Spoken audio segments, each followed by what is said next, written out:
Hello world, I'm Seth Ponder. Welcome to another episode of PonderCast. On today's episode, I've got Nadine Gilkison. She's going to talk to us about all the great work she's doing with her students on digital leadership, but then she's also doing stuff with Hoosier Student Digital Learning teams all over the state of Indiana. Let's check out the great stuff she has to say. Holy cow, it's freezing here.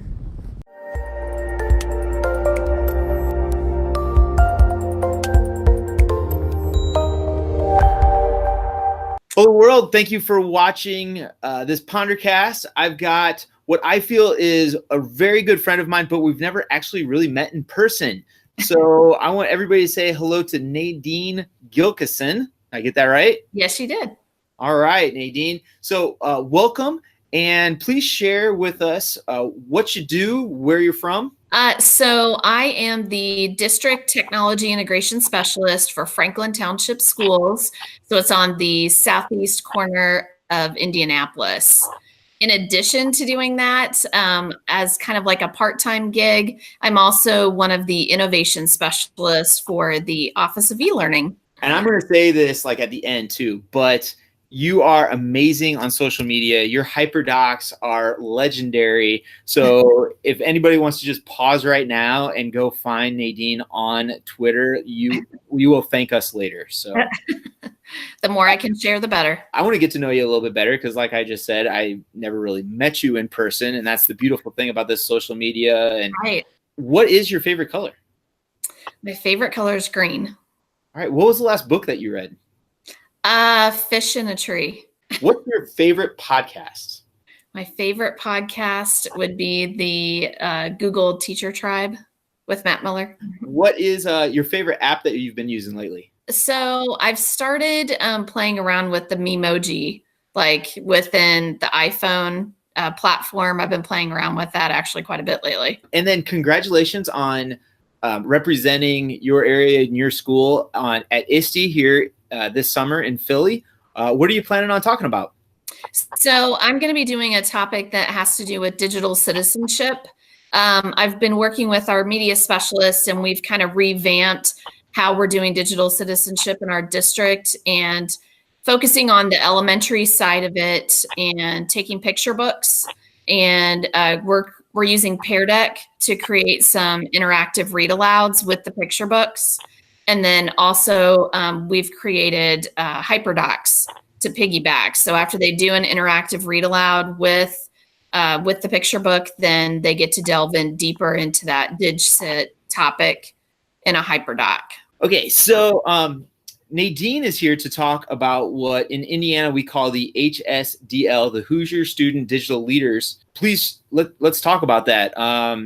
Where did you get started with that, and what all do you guys do?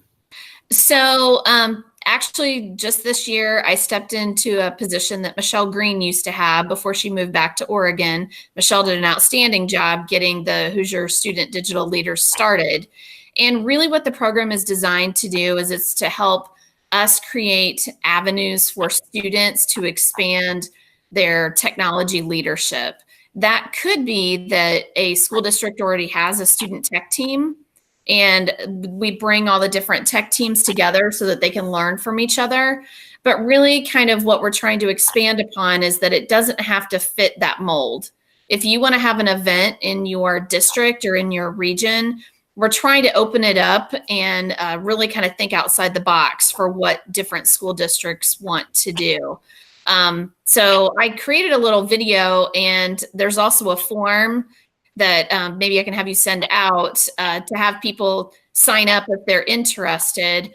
Just some of the ideas that I was trying to kick around with people. Esports is becoming a bigger topic in the nation. And so, trying to get more schools involved with esports. I've had some talks with John Robertson out at Tipton and Nate up at Munster, and they've already got active programs and they're trying to get that, we're just trying to get more schools involved with it.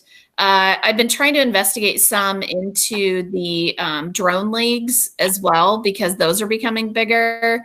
And Jason Bailey, who's also with the DOE, he's also been working on a project with that as well. So that to me is kind of like one facet. that you could use the HSDL. We're also talking about how students can, learn to create their own apps, get more into coding, have a codathon. Really, we're kind of open to whatever a district wants to do. I don't want everybody to think that it has to be, oh no, it has to be this model. So I'm anxious to hear what other people want to do. And the Hoosier Digital students have presented at many conferences around Indiana. This summer, we have the Summer of e-learning. Do you also help out with that and help students kind of get to different spots, or is it just like student-centered conferences that they go to? It can be both. We're actually talking to districts now. So if a district's going to be hosting a Summer of e-learning, we're two things. We're talking to them about what if you piggybacked and you had a student event the day before. That's an option that they can look into that we would really encourage to tie students in there, and also the possibility of what if you did have sessions offered at your Summer of e-learning event that involved having student presenters. So again, it's not a one way or another. I'm totally open to either one. This is like technology meets makerspace meets conferences meets just totally open-ended. I love this. Yeah. And I'm going to give a shout out to Matt Jerlicki, because he's done a great job in Concord, because even his event, he's designed for it to be that it's almost like a field trip for surrounding school districts to go to and kind of check out.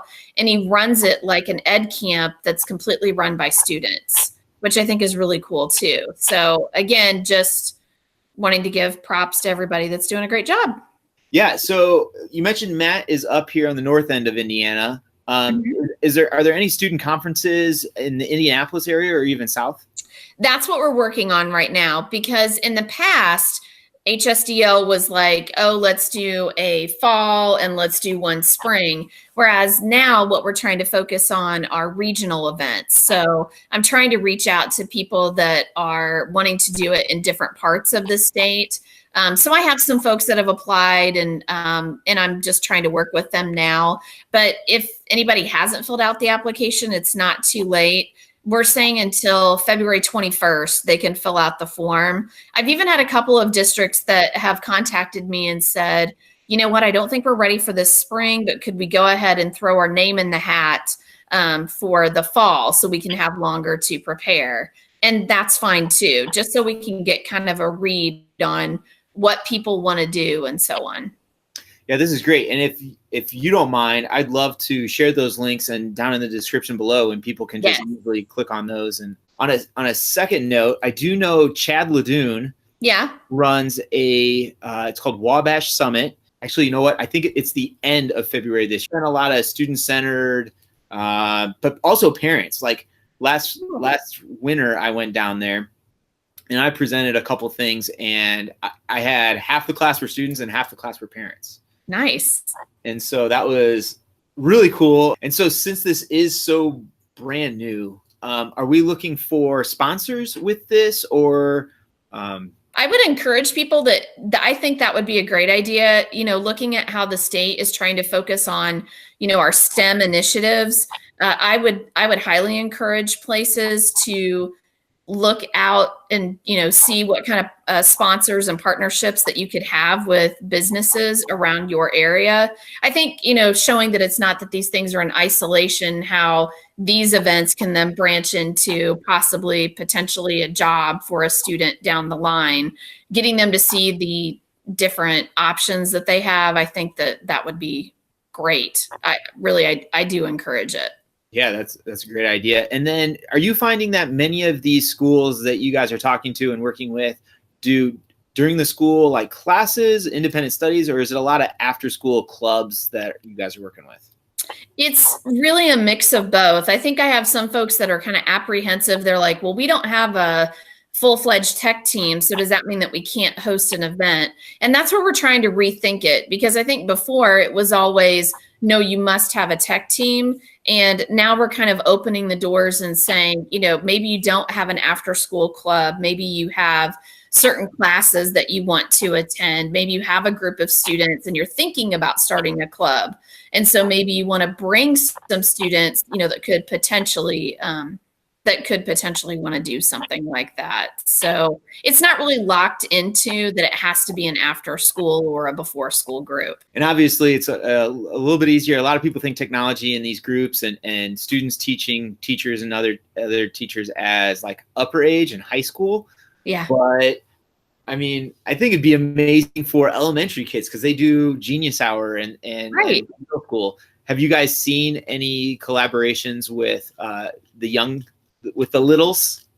Yeah, I mean, I know that when Matt hosted his event in Concord, he had elementary age students and they were leading the Ed Camp sessions.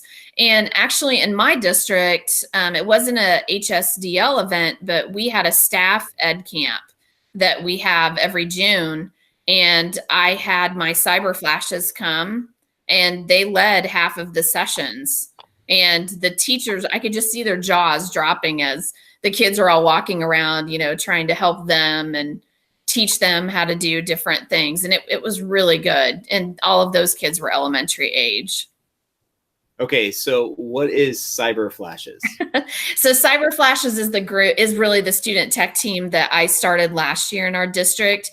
And what we decided to do is we didn't want to have a different name for a student tech team at all of our different buildings. So we actually started like a feeder program. We knew we wanted to have something at our high school and at our middle school. So then what we told all of the kids was that, you're part of a larger organization. So they're all called CyberFlashes. And the way that I get to meet with the group is I meet with 4th and 5th graders during their lunches. Because my role, there's only one of me, and our district is 10,000 with 10,000 students. Yeah. So I'd been wanting to start a student tech team for a while, and I kept trying to wrap my head around how to do it. And I'll give a shout out to Erica Matthews in Pendleton and Kyle Beinfort out in Zionsville. And both of them, I had been talking to them about, what are some ways I could do this? And they both mentioned that they do lunches. And they said that that was the way that they could make it around everywhere. So what I basically do, I set up a Google Classroom for my CyberFlashes. And then I actually run it like a real meeting. Like the kids and I at each school, I'll say, okay, today's my day at Bunker Hill. And then I show up there during the 4th grade lunch. They all come into a room with me. And it really is like a little mini professional meeting because they're all in their Chromebooks and they're looking at the official agenda. And what's nice is that then when I go the next day to the next school, they see what the other kids have already added. And so then I'm not spending time, starting from scratch. I can kind of pick up where I've left off. And I'll give you a link because we have on my FT Tech Tips site, I have a tab that says CyberFlashes. But my big deal was that I didn't want people to think that, just because we started a student tech team, that it's, how do you fix this? I said, I get that. That piece needs to be there. And we actually had, I have it at the top of every agenda. What's something new that everybody's asking a question on how to fix on a Chromebook? And so the kids made their own screencasts and they did all the video instructions. So now even our help desk, IT help desk, actually refers our teachers to go to their videos because they're like, just go to this person and they'll show you, how to fix it. But I told the kids, I said, that's only a small portion of our meeting. So maybe like the first 5-10 minutes. And then after that, literally after I go to a conference, like the ICE conference or ISTE or any of those, I bring those ideas back to the kids and I let them play around with it. And I ask them to help create some student samples. So when I want to show teachers how it can be implemented, they're going to give me the honest feedback of if they would use it or not. There's so many things right there that just blew my mind. First of all, you are the only one in a school of 10,000 students. And then also like the students having a lunch meeting is just something that is they're called soft skills, or just a skill that they need to know. There's so many good things that happen during lunch meetings, and the fact that they're getting that in the 4th and 5th grade, and just the proper ways, the proper etiquette. And I don't even know. I lost track of time. I don't even. That's okay. And I'll send you the links to all of the resources that I've mentioned.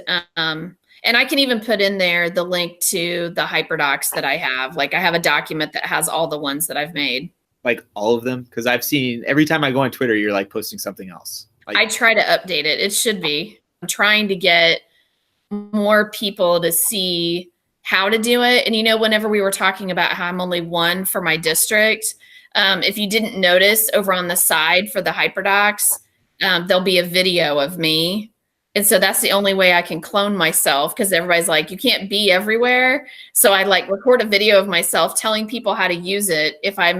And a lot of that will happen that I'll say, okay, today's my day at Bunker Hill.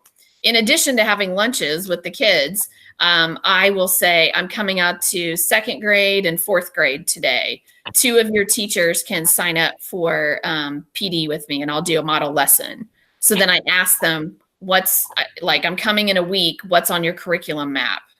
Tell me what's coming up, and then I will create a lesson tied to that so they can see it live with kids. And then when the kids get into the Hyperdoc and they get going, then the teacher and I talk about how it is doable. And to me, that's been the way that I've been able to reach a teacher that they're the ones that may not come to a PD event or are less likely to try, but then they need that extra, hey, can you do one in my room so I can see what this looks like? Oh, well, now I can do that.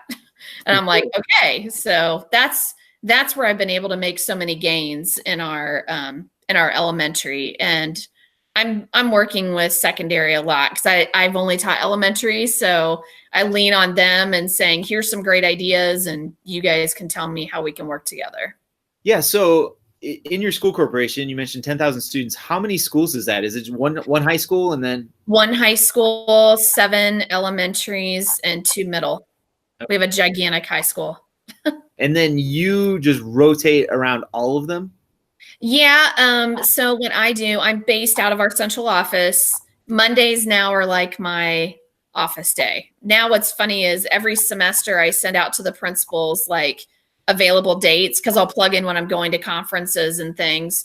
And then after that, I'm like, okay, here's all the dates I have left. I would like for each school to get I want to be in each building at least 2 times in the semester. You are doing a great job. And I don't know, first of all, you're rotating all these schools. I don't know when you have time to get the work that you do have done. That is amazing. Digital design is something that I love. That piece of it. I had a classroom website for years, and my mom was an artist, and I've always been into graphic design. And I just it's kind of a blend of the 2 things that I really love. So a lot of times when I sit in, because I sit in a lot of different meetings. For instance, I just completed resources for dyslexia.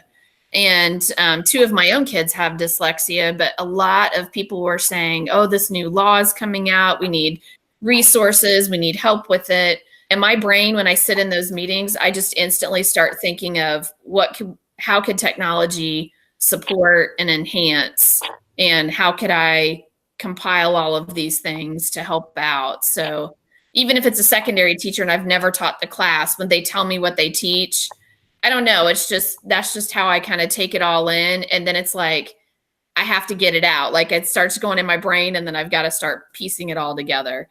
That's not to say I don't have 5 different projects going on that aren't done. So yeah, it may look like I'm kicking them out every other day, but a lot of the dyslexic one I'd been working on it for 2 or 3 months. And I just finally was I got to get this thing done. So it just appears like I get them done in a snap. If people want to contact you, Nadine, where can they find you online? So they can follow me on Twitter, and I tried to make it as easy as possible. It's just at Nadine Gilkison, back to back. I'm also on Instagram. My email, they can contact me that way. And it's just nadine.gilkison@ftcsc.org. So any of those platforms, they can get a hold of me. I get a lot of districts that contact me and ask if I can come out and do presentations. So I'm always happy to help. So, and if anybody ever needs me. I will put all of her links down below for everyone to get in contact with her. And when she has time, because she doesn't sleep apparently, to share more information. And please like, share, and subscribe to this channel, and also keep following her. Thanks for watching.